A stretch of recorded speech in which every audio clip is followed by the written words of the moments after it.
Gurdeep supple appeal का तो है ही प्रावधान। और ऐसा थोड़ा है अंतिम सूची जी पश्चिम बंगाल की 28 फरवरी ही हो जाएगी, उसके बाद भी एडिशन डिलीशन तो चलती रहेंगी, उसे किसने रोका है?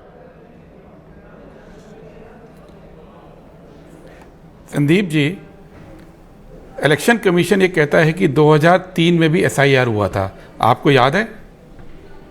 आप उस समय वोटर रहे होंगे। हाँ, मेरा जवाब मैं आपसे पूछ रहा हूं।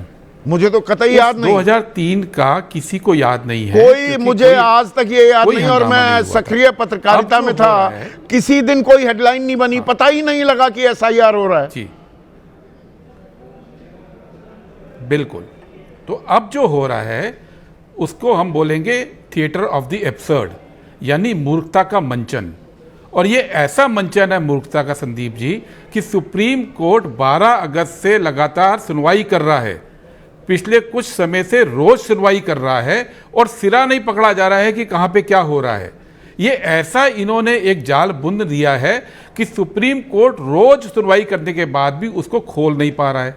और इतना ज़्यादा इसके अंदर रहस्य बना दिया गया है कि बिहार की सुनवाई 29 जनवरी को ख़त्म हो गई, उसका और जो जजमेंट है वो रिजर्व हो गया और देश से अभी साझा नहीं किया गया। तो ये जो पूरा तंत्र है जिसमें कि एक सीक्रेसी है और एक पूरा ऐसा बना दिया है, उसके पीछे कुछ तो राज है, कोई तो राज है। जो आप बता रहे हैं वो तो रिजल्ट है। हम वोटों का शुद्धिकरण नहीं होना चाहिए क्या? अपडेशन होनी चाहिए, 22 साल हो चुके, ये तो होना चाहिए। इसको आप डिनाई कर सकते हैं क्या गुरदीप? संदीप जी, बिल्कुल नहीं कर सकते। हर साल 3 महीने बाद समरी रिवीजन होता था, एसएसआर, और उसके अंदर नए वोटर लगते थे। लोग अपना फॉर्म 6, 7, 8 भरकर शिफ्टिंग का, डिलीशन का सब प्रोसेस करते थे। और अगर आपको डिलीशन के बारे में एक लंबा प्रोसेस करना था, आप आराम से करते रहते, जैसे कि चुनाव आयोग लगातार करता था। ये जो पूरा इन्होंने तंत्र, जो प्रपंच रचा है, अब उसका छोर और किसी के हाथ में नहीं आ रहा है। और सबसे बड़ी बात, अभी सबसे बड़ा मुद्दा बाकी, अभी तो आप वोटर की बात कर रहे हैं ना, सिटीजनशिप का जो एफिडेविट दे रखा है चुनाव आयोग ने सुप्रीम कोर्ट को, उस पर सुनवाई शुरू भी नहीं हुई।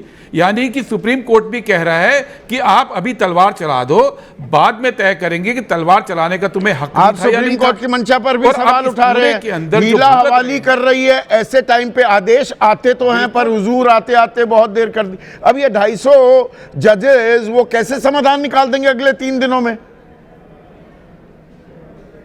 क्या खाना पूर्ति की जा रही है? क्या आप ये आरोप लगा रहे हैं कि खाना पूर्ति हो रही है कि देखिए सुप्रीम कोर्ट ने ये आदेश दे दिया, पहले सुनवाई कर ली, आपकी अपील सुन ली, खाना पूर्ति हो रही है? क्या पूर्ति नहीं हो रही है?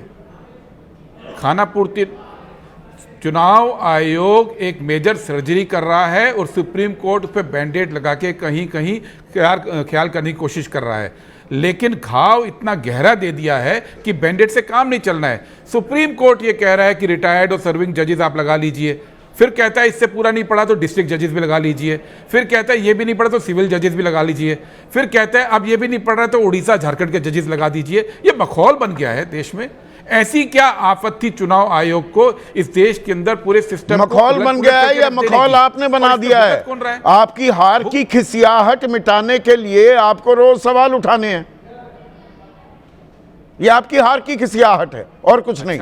और जो 21% जो महिलाएं कम हो गई हैं वोटर लिस्ट के अंदर, यूपी के अंदर ड्राफ्ट लिस्ट में, वो हमारी वजह से हुई हैं।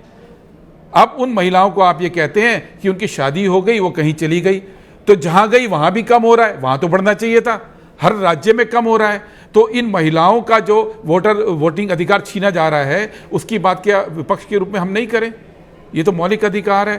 कांग्रेस पार्टी का लाया हुआ संविधान है, हमने सबको दिया, दुनिया में सबसे पहली बार दिया, अमीर गरीब सबको दिया, बिना किसी पढ़े लिखे होने की शर्त के दिया। वही हमारा लोकतंत्र का आधार है, उसको बचा रहे हैं। सवाल यह है कि चुनाव आयोग को ऐसी क्या मुसीबत पड़ी थी कि पूरे देश का सुप्रीम कोर्ट तक उसको नहीं खोल पा रहा है। मैं फिर बोल रहा हूं, 12 अगस्त से अब तक लगातार सुनवाई हो रही है। कोई और मुझे उदाहरण देश में बताइए, आपको याद है, जिसमें ऐसे लगातार सुनवाई हो रही हो और अब डे टू डे बेसिस पे हो रही हो, और उसमें सिरा नहीं पकड़ा जा रहा है। आप ये गंभीर आरोप लगा रहे हैं, ठीक है।